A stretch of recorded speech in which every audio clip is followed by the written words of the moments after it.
ఎలా ఉండేది సార్ మీ ఇంటరాక్షన్ వారితో, కులశేఖర్ గారితో? బాగుంటుంది చాలా. అంటే అది అంటే it's not just lyric writer music director friendship. సరదాగా ఆయనకి జెన్ కార్ ఒకటి ఉండేది 4040. ఆ కార్లో ఎక్కి తిరిగేవాళ్ళం బాగా. సడన్గా మూడు వస్తే గుట్టుకెళ్దామా అంటే సరే వెళ్ళిపోదామని యాదగిరి గుట్ట వెళ్ళిపోయేవాళ్ళం. అలా ఆయనకి డ్రైవింగ్ బాగా ఇష్టం అనమాట. అలా చాలా there was a good journey ఇద్దరిది. అంటే కార్లోనే కాదు, ఈవెన్ రియల్ లైఫ్లో కూడా. కొన్ని సందర్భాల్లో పాటలు వర్క్ జరుగుతున్నప్పుడు డిస్కషన్స్ ఒక అంటే ఆయన కొంచెం మేధావి కదా బాగా. కొన్నిసార్లు కవుల్ని మనం ఎంత కంట్రోల్ చేసినా వాళ్ళ ఇది వస్తుంది, ఇంటెలిజెన్స్ బయటకు వస్తుంది. తేజ గారు ఏంటంటే లేదు నాకు రిక్షావాడికి కూడా అర్థమయ్యేంత కామన్ లిరిక్సే కావాలి, నాకు అసలు ఆ హై లెవెల్ లిరిక్స్ వద్దు అని ఆయన పట్టుబట్టేవాళ్ళు అనమాట. లేకపోతే ఆయన హై లెవెల్ రాస్తారా మామూలుగా? అప్పుడప్పుడు వచ్చేస్తుంది కదా కవిగా. అవును. అలా వచ్చినప్పుడు నేను ట్యూన్ ఇచ్చేస్తాను, ఆ ట్యూన్కి ఆయన రాసేస్తారు. నేను లేనప్పుడు తేజ గారి దగ్గరికి వెళ్ళి వినిపిస్తాడు. ఆయన వినిపించాక తేజ గారు లిరిక్ చూసి ఈ ఒక్క లైన్ నాకు ఎందుకో కొడుతుంది, ఆర్పి రానివ్వండి అంటారు. నేను వెళ్ళాక తేజ గారు ఏం మాట్లాడరు, ఈయన సైలెంట్గా ఇలాగిస్తాడు లిరిక్ చూసి ఈ ఒక్క లైన్ కొడుతుంది సార్ అంటారు. వెంటనే తేజ గారు అర్థం చూసి నేనేమైనా చెప్పాను ఆయనకి, మీ ముందే అన్నా కదా, సేమ్ ఆయన కూడా ఇదే అన్నాడు కదా అంటే ఒకసారి ఒక లైన్లో అర్థం చేసుకోరు పిచ్చి జనం అలాంటిది ఏదో రాశాడు ఆయన. రాసి అది చదువుతూ అర్థం చేసుకోరు పిచ్చి జనం అని మా ఇద్దరు వైపు చూసి తేజ గారు నేను ఇద్దరం నవ్వుకున్నాం బాగా. అయితే ఏంటంటే అది అంటే ఒక కవిని కన్విన్స్ చేయాలంటే కొంచెం కష్టమే. ఎందుకంటే వాళ్ళ తెలివితేటలు కొంచెం ఎక్కువ ఉంటుంది, మనకన్నా ఐక్యూస్ ఎక్కువ ఉంటాయి, ఎక్స్పోజర్ ఎక్కువ ఉంటుంది, భాష మీద పట్టుత్వం ఎక్కువ ఉంటుంది. అవును. అలా చూసుకుంటే మేమేంటంటే లేదు సామాన్యులకి పామరులకి అర్థం కావాలి కాబట్టి అసలు మాకు అసలు ఆ టాలెంటే వద్దు అని కంట్రోల్ చేయడం. ఆయన కంట్రోల్ అవుతూనే అంటే చాలా రేర్ ఇవి సిచ్యువేషన్స్. ఆత్రేయ గారి ఇన్ఫ్లుయెన్స్ బాగా ఉంది కాబట్టి ఆ అలత పదాలు ఎక్కువ ఉండే. ఒక్కొక్కసారి ఏదైనా హార్ష్ వచ్చినప్పుడు ఇలా జరిగేది డిస్కషన్. తేజారు నేను ఎన్నిసార్లు నవ్వుకున్నాం అది గుర్తొచ్చినప్పుడల్లా. అర్థం చేసుకోరు పిచ్చి జనం. ఆయన రాసిన మీకు చాలా ఇష్టమైన పాట ఏది బాగా కుదురుకుంది అనుకున్నారు మీరు కులశేఖర్ గారిది మీకోసం రాసిన పాటల్లో? అంటే ప్రతిదీ దేనికదే. అదే నేను చాలామందికి తెలియని పాట ఒకటి ఉంది శుభవేళ సినిమాలో, చిలకలాగా చినుకులాగా తెలుగువారి పల్లెటూరి ఎంకిలా. అసలు ఒక అమ్మాయిని ఎంత బాగా వర్ణించాడో అనిపించింది. అది అది ఆడియో కూడా ఇప్పుడు ఎక్కడ దొరకట్లేదు, దొరికితే బాగుంది అనిపిస్తుంది. ఉషా పాడింది. ఆ పాట పాడిన తర్వాతే తేజ గారు నేను అనుకున్నాం ఉషాని మన నెక్స్ట్ ఫిల్మ్స్ అన్నింటిలో కంటిన్యూ చేద్దామని. అంత బాగా పాడింది ఆ పాట. మీకు గుర్తుందా?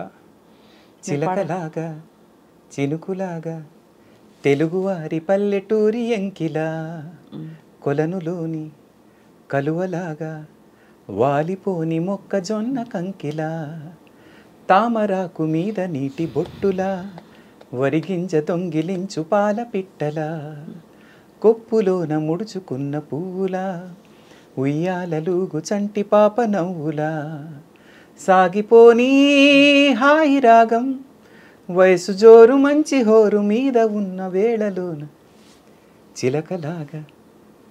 వయసు హోరు మంచి జోరు మీద ఉన్న వేళలోన. అసలు ఇది అంతా అమ్మాయిని ఈ రకంగా వర్ణించడం అనేది నాకు బాగా అనిపించింది. అది సాహిత్యం మాత్రం ఎక్స్ట్రాడినరీ సాహిత్యం. అది ఆ సినిమా హిట్ అంటే ఆ పాట ఎక్కడో ఉన్నాం, ప్రతి అమ్మాయి పాడుకునే పాట ఇది. ట్యూన్ కూడా చాలా మంచి క్యాచీ. అంతే అలా చేద్దాం. అలా అవుతుంది. మీరు ఎలా ఉండేది ఆర్పి గారు? ఆయన లిరిక్ రాసిన తర్వాత ట్యూన్లు కుదిరేవా, ట్యూన్లకి ఆయన రాసేవారా? రెండూ ఉండేవి. డిపెండ్స్ ఆన్ ది సిచ్యువేషన్ అనమాట. సిచ్యువేషన్ బట్టి ఇది ముందు లిరిక్ రాద్దాం తర్వాత ఇది రాద్దాం అని. పోతే ఒక ఇన్సిడెంట్ చెప్తాను. తేజ గారు ఒక సిచ్యువేషన్ చెప్పారు. ఆ సిచ్యువేషన్కి మీరు ట్యూన్ చేయండి, మీరు ట్యూన్ చేసాక ఆయన లిరిక్ రాస్తారు, మీరు లిరిక్ రాయండి, మీరు లిరిక్ రాసాక ఆయన ట్యూన్ చేస్తారండి. అదేంటంటే నువ్వు నేను సినిమాలో హీరో హీరోయిన్ పార్టీలో కలిసి సాంగ్ అది. అయితే నేను నా గుండెలో నువ్వు ఉండిపోవా ఆ ట్యూన్ ఇచ్చాను. నా గుండెలో నువ్వు ఉండిపోవా, నా కళ్ళలో దాగుండిపోవా, అది అది నేను ఇచ్చాను ఆ ట్యూను. తర్వాత కులశేఖర్ గారు ఆయన లిరిక్ రాశారు, ఆ లిరిక్ నేను యూజ్ చేశా. గున్నమావి కొమ్మ మీద గారాల గోరింకా, ఇలాగా ఆయన దానికి అది ట్యూన్ చేశా. 2 రికార్డ్ చేసాం. చేసిన తర్వాత మొత్తం టీం అంతా నా గుండెలో నువ్వు ఉండిపోకి ఓటేశారు. ఓటేస్తే నా గుండెలో నువ్వు ఉండిపో సినిమాలో పెట్టాం. ఆడియోలో గున్నమావి కొమ్మ మీద పెట్టాం, ఎందుకంటే అది రికార్డ్ చేసాం కాబట్టి. కానీ ఆ పాట వేస్ట్ అయిపోయింది అనే ఫీలింగ్ వచ్చింది. అయ్యో.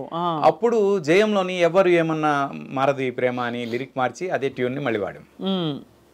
ఎవ్వరు ఏమన్నా మారదు ఈ ప్రేమ, అది సేమ్ అదే.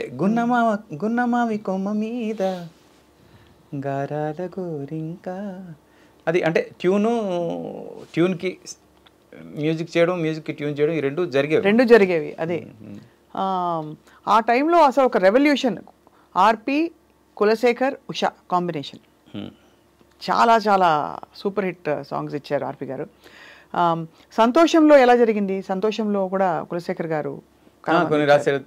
ముఖ్యంగా దశరథ్ డైరెక్టర్ కాబట్టి మేమంతా ఒకే దగ్గర ట్రావెల్ అయిన వాళ్ళం కాబట్టి, కులశేఖర్ శాస్త్రి గారి దగ్గర అసిస్టెంట్గా ఉన్నప్పుడు, త్రివిక్రమ్ నేను సునీల్ రూమ్మేట్స్గా ఉన్నప్పుడు మమ్మల్ని వచ్చి రెగ్యులర్గా కలిసేవాడు. సేమ్ ప్లేస్లో ఉండేవాళ్ళం అక్కడ హిందీనార్ కాలనీలో. అక్కడే దశరథ్, గోపి వీళ్ళు కూడా ఉండేవాడు. అలాగా ఫ్రెండ్స్, ఇండస్ట్రీ రాకముందు నుంచి ఫ్రెండ్స్ కాబట్టి సినిమా స్టార్ట్ అయ్యే టైంకి దశరథ్ సినిమా చేస్తా అంటే ఆటోమేటిక్గా కులశేఖర్ రాయాలి లిరిక్. అది కామన్. అది అలా. ఏ పాట రాశారు అందులో? అది దేవుడే దిగి వచ్చిన, దేవుడే దిగి వచ్చింది. అది తర్వాత నే తొలిసారిగా మాత్రం ఆయన శాస్త్రి గారు రాశారు. అదే అందుకనే ఒక గురుతుల్యులైన శాస్త్రి గారి చేత రాయించుకోవడం. అఫ్ కోర్స్ అంత బాగాను రాసే కులశేఖర్ గారు శాస్త్రి గారిని కూడా తలుచుకునే రోజు 30వ తేదీ. సేమ్ యాక్చువల్లీ తిథి ప్రకారం ఇద్దరు సేమ్ తిథిన చనిపోయారు. అదే ఏకాదశి, కార్తీక మాసం ఏకాదశి 3 years బ్యాక్ గురువు గారు సేమ్ అదే తిథిలో. అవును. ఈయన ఎంత విచిత్రమైన ఒక, అవును, ఆ రోజు చనిపోతే మోక్షం అంటారు మన హిందూయిజం ప్రకారం. ఆ రోజు చనిపోతే ఆ రోజు అంటే ఏకాదశి మరణం, ద్వాదశి దహనం అంటారు. అలా జరిగితే చాలా పుణ్యం అంట. ఆ 2 జరిగాయి ఆయనకి. సో ఎలా అనిపించింది వాళ్ళిద్దరితో? ఒక గురుతుల్యులు, ఒకరేమో మీ స్నేహితులు, వారు కూడా చాలా ఏమి తీసిపోయే. డెఫినెట్గా బ్రీఫింగ్ ఇచ్చేటప్పుడు ఆర్పి గారు మీరు ఇతర గేయ రచయితలతో రాయించుకుని ఉంటారు. ఏది మీకు బాగా కుదురుకోవడానికి కులశేఖర్ గారితో కంపేర్ చేస్తే ఇతరులు ఎలా ఉండేది? అంటే ఫ్రాంక్గా సిచ్యువేషన్ అనేది డైరెక్టర్ క్రియేషన్, అది నేను క్రియేట్ చేసేది కాదు.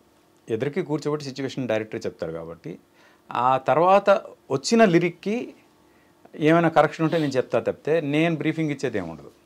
డైరెక్టర్గా నేను చెప్పేది ఏముండదు. ఎందుకంటే డైరెక్టర్స్ బేబీ. మ్యూజిక్ డైరెక్టర్గా నాకు ఈ సౌండింగ్ కరెక్ట్, ఇంకా ఇలాంటి సౌండింగ్ వస్తే ఇంకా బాగుంటుంది అనే ఇది తప్పితే నా ఇన్వాల్వ్మెంట్ తక్కువ ఉంటుంది. పోతే నేను ఆ విషయంలో కొంచెం సాడిస్ట్నే.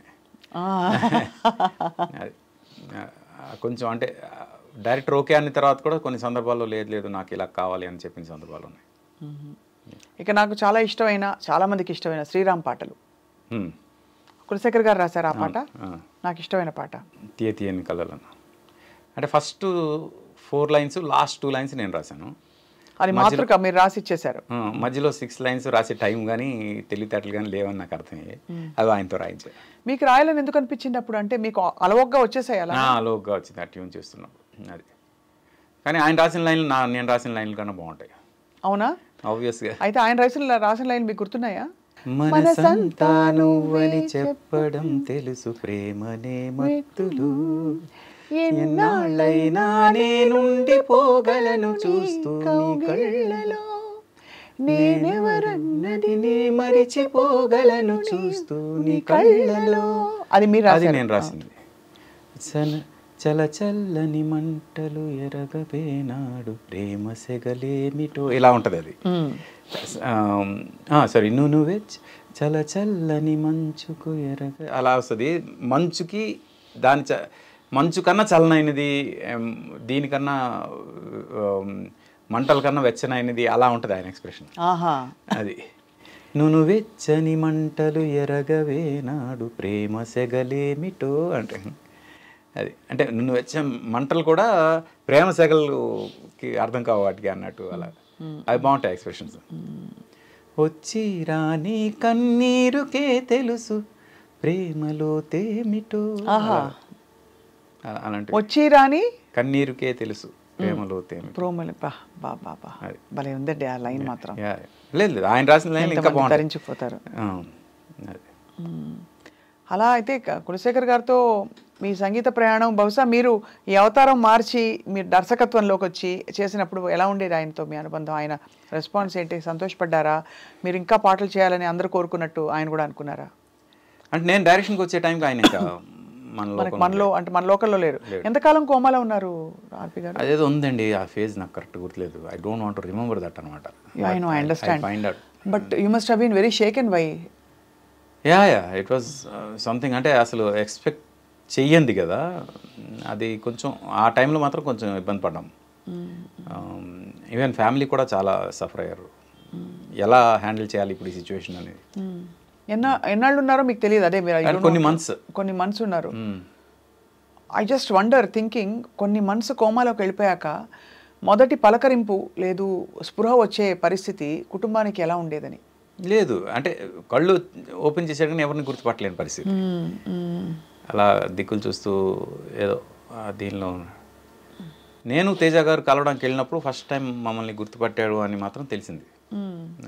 అది ఆ తర్వాత నో కనెక్షన్, ఎక్కువ కనెక్షన్. తర్వాత అప్పుడప్పుడు కనెక్షన్, కలిసేవారు బయట.